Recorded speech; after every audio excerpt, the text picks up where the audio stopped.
galera, beleza? Eu sou o Luiz e hoje eu vim aqui para falar sobre o segundo livro das Crônicas de Arthur, escrito pelo Bernard Cornwell, que é O Inimigo de Deus. Esse daqui é o segundo livro da série. O primeiro livro foi O Rei do Inverno, que já tem resenha aqui no vlog e no blog. Se vocês quiserem e se interessarem pela história, é só vocês darem uma olhada lá. Lembrando que esse vídeo pode ter spoiler do primeiro livro, que é O Rei do Inverno. As Crônicas de Arthur, ao contrário da maioria das outras histórias sobre o rei Arthur, ela tenta expor a história do Arthur Ava, que é de uma forma muito mais realística e muito menos mística do que a maioria das outras histórias, como a gente vê, acho que principalmente, eu não li, mas imagino que deva ser na coleção de livros As Brumas de Avalon e em tantas outras histórias do rei Arthur que mistura misticismo com magia e fantasia. Aqui não, aqui o Bernard Cornwell, que é o autor dessa coleção, ele tentou se manter o mais fiel aos fatos que ocorreram naquela época, através de descobertas arqueológicas e de contos do século V e século VI, e século IV também, eu acho, da Grã-Bretanha. Enfim, se você se interessar pela história, dá uma olhada lá no vídeo que eu fiz sobre O Rei do Inverno, que é um livro muito massa e é um dos meus preferidos,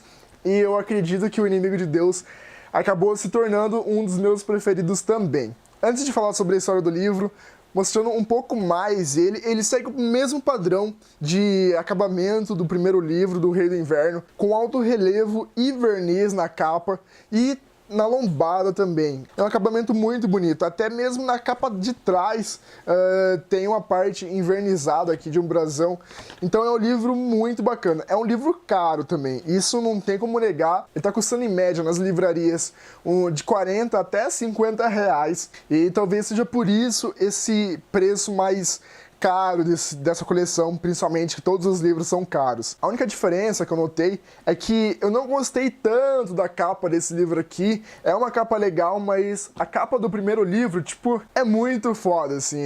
Eu não sei, sei lá, eu curti muito mais a capa do primeiro livro, que tem esse soldado aqui na frente, do que essa capa aqui desse segundo. Eu mesmo, particularmente, não encontrei, tipo assim, não consegui imaginar qual cena seria essa no livro. É bem chamativo, assim, talvez seja essa a intenção de quem tenha feito essa capa, mas, enfim, eu não curti tanto quanto eu curti a capa do primeiro livro. Sobre a história do Inimigo de Deus, a gente começa a narrativa logo depois dos acontecimentos do primeiro livro, logo depois daquela última batalha, na qual o Arthur ele conseguiu, assim, estabelecer a paz ali dentro do reino do Mônia, naquela parte mais oeste da Grã-Bretanha, que era o sonho dele. Com essa paz que ele teve, o Bernard Cornwell, ele deu preferência no começo do livro para contar outras histórias, como a busca pelo caldeirão de Merlin, que ele considerava o tesouro mais importante dos 13 tesouros da Bretanha.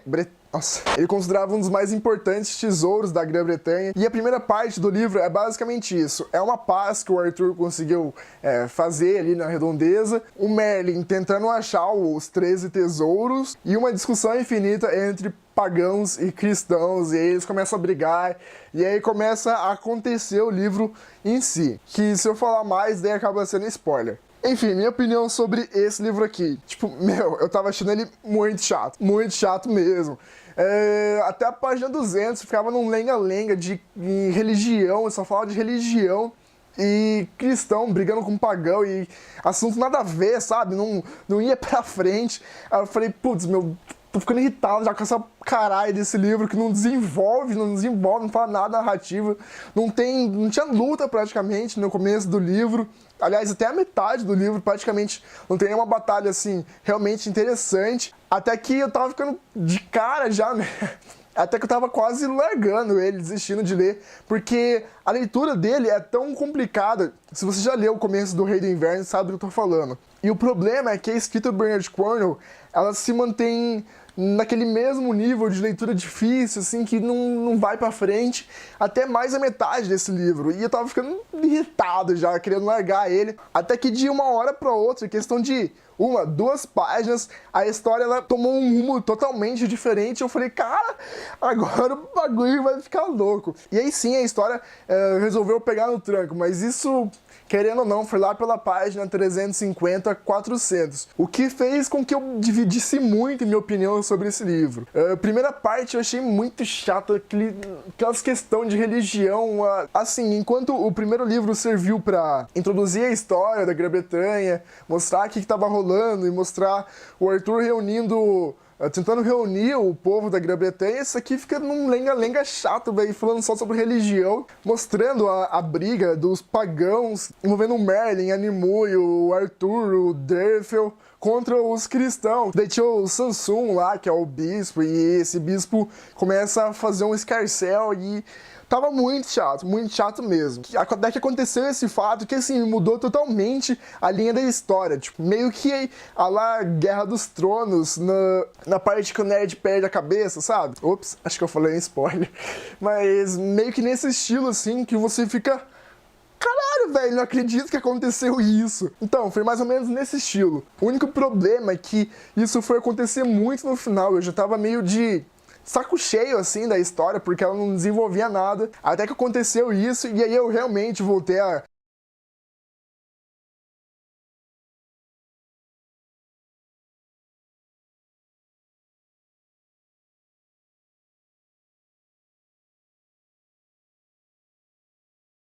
Na verdade, não é questão de uma religião só, são 3 religiões, que é o paganismo da antiga Grã-Bretanha, que era sobre os deuses e aquelas coisas que eles acreditavam antes da chegada dos romanos, o cristianismo, que veio com a chegada dos romanos, que agora está se alastrando pela tá difícil falar hoje. Que está se alastrando pela Bretanha, e que no caso é o que o Merlin quer impedir. E a última religião, que é de total importância no fechamento desse livro aqui, que é sobre a religião meio que egípcia, sobre a mitologia egípcia, que no caso a Guinevere acreditava e começou a cultuar a deusa Ísis, e que vai ser de fundamental importância pro desfecho do Inimigo de Deus. Uma coisa que eu não posso deixar de falar mais uma vez, eu já tinha comentado isso no primeiro livro, mas preciso comentar de novo, é sobre a semelhança que eu achei, pelo menos, desse livro aqui com a série, na verdade, As Crônicas de Gelo e Fogo. Assim, não querendo, tipo, falar um é melhor que o outro, não é nada disso, os dois são excelentes, mas tem muita semelhança. E uma semelhança que eu encontrei nesse livro aqui é o próprio Mordred, que é o rei do Mônia, o novo rei, na verdade, que ele é empossado em uma parte desse livro aqui, que ele é igualzinho o Joffrey do Guerra dos Tronos, que é mandão, só quer mandar na galera, é teimoso, é meio malvado, assim, não sei se malvado é a palavra certa, mas é meio maldoso, assim, com as pessoas, e que eu achei bastante igual. Só que além disso, o pior de tudo é que, ou talvez o melhor, não sei, é que o Bernard Cornwell, ele é tão safado que ele vai, mesmo que a história esteja assim, não esteja meio empacada, ele vai te dando pistas, ou assim, o Derfel, que eu sei que é Derfel, mas eu vou falar Derfel. O Derfel, que é quem narra a história, ele vai te dando pistas sobre o que vai acontecer lá no futuro, lá na frente, que me deixava muito curioso mesmo, pra saber o que ia acontecer. Ele fala mesmo que Arthur vai morrer, ele fala que ele na verdade é um monge, e ele vai dando umas dicasinhas assim que, cara, me deixava doido pra querer saber o que realmente ia acontecer lá no final, sei lá, do 3º livro. E isso é um ponto muito bacana na história. Pelo menos nesse ponto, o Bernard Cornwell, ele deixa, assim, a gente muito curioso pra querer saber o que vai acontecer. Nesse livro aqui a gente também tem mais alguns pontos que são clássicos nas narrativas de Arthur, como a própria referência a Camelot. Na verdade, o Derfel, ele explica por que não se chama Camelot, assim, Caen Cardarn, não sei se é assim que se fala, mas ele vai explicando por que se chama isso. Aqui a gente tem a criação da Távola Redonda, ou pelo menos a intenção da criação da Távola Redonda. É engraçado porque ele fala que a Távola Redonda nunca teve uma tábua redonda, nunca foi uma mesa redonda onde todos os guerreiros de Arthur podiam conversar. Na verdade, nunca aconteceu isso, e ele dá uma explicação por que nunca aconteceu isso. Alguns romances envolvendo a Guinevere também começam a aparecer. Enfim, tirando a primeira metade do livro, que é realmente maçante e que não faz muita diferença, pelo menos por enquanto, o Inimigo de Deus, ele é muito bom, o final dele é realmente realmente surpreendentezaço, assim, é sensacional, mas e no final das contas, e aí, Luiz, ler ou não ler O Inimigo de Deus? Com certeza, eu acho que As Crônicas de Arthur é uma série muito boa, tirando a escrita um pouco arrastada do Bernard Cornwell nos começos dos livros, ela é uma história excelente que tá contando de uma forma muito bacana e bem realística, no final das contas, a história do Rei Arthur, ou pelo menos do quase Rei Arthur. E é isso, galera, espero que tenham gostado do vídeo. Se não gostaram, também foda-se, tô brincando. Espero que tenham gostado do vídeo. Se você já leu esse livro, espere mais um pouco que vai ter um momento spoiler ainda. Se você não leu e já leu O Rei do Inverno, vá correndo, lê logo O Inimigo de Deus. Assim como eu, vou tentar ler o quanto antes o último livro da série, que se chama Excalibur. É isso, pra quem ainda não leu, até o próximo vídeo, e pra quem já leu, momento spoiler. Momento spoiler. Cara, eu fiquei com o queixo muito caído na hora que o Lancelot resolve tomar o reino. Assim, eu esperava que ia acontecer alguma coisa com ele, porque ele tava muito meio que sumido da história. E já tava meio na cara, assim, que ele ia ter um romance com a Guinevere, mas na hora que ele tomou o reino, eu fiquei muito de cara. Tipo assim, falei, fudeu, tá ligado? É óbvio que o Arthur não ia estar morto, mas ainda assim me deixou bastante surpreso. Mas ainda assim, o ápice, cara, foi muito massa. Na hora que o Arthur chega lá, abre a cortina e vê a Guinevere quase dando, pelo menos, lá pro druida lá, que eu não lembro o nome dele. Enfim, foi muito massa. Eu até achei nessa parte que o Arthur, já que ele tinha ido buscar o filho dele lá, que ele não ia chegar a ver e ia dar mais merda ainda, que o Derf ia querer contar e ele nem ia acreditar, mas no final das contas foi muito massa que ele conseguiu ver. E eu achei até que ele tinha matado a Guinevere na hora que ele voltou lá do templo com a espada ensanguentada. E enfim, cara, eu achei muito massa e só queria falar isso pra vocês. Eu queria saber também se vocês que já leu, se você achou tão chato quanto eu aquela busca pelo caldeirão. Eu achei um lenga-lenga muito chato.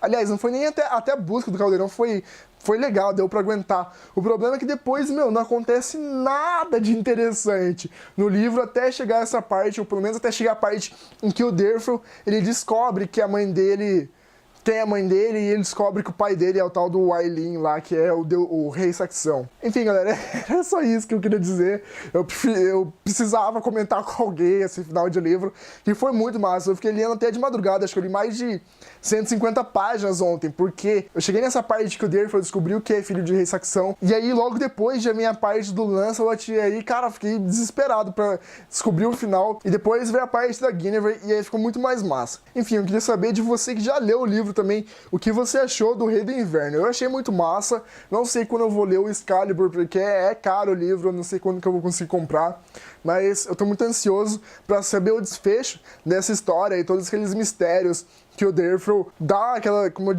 tinha dito antes, que o Derfel dá aquela jogadinha, aquela pista assim, mas não fala direito o que é, e eu fico muito curioso pra saber sobre o que vai acontecer. Enfim, galera, tô falando demais, já tô quase ficando rouco, preciso tomar água.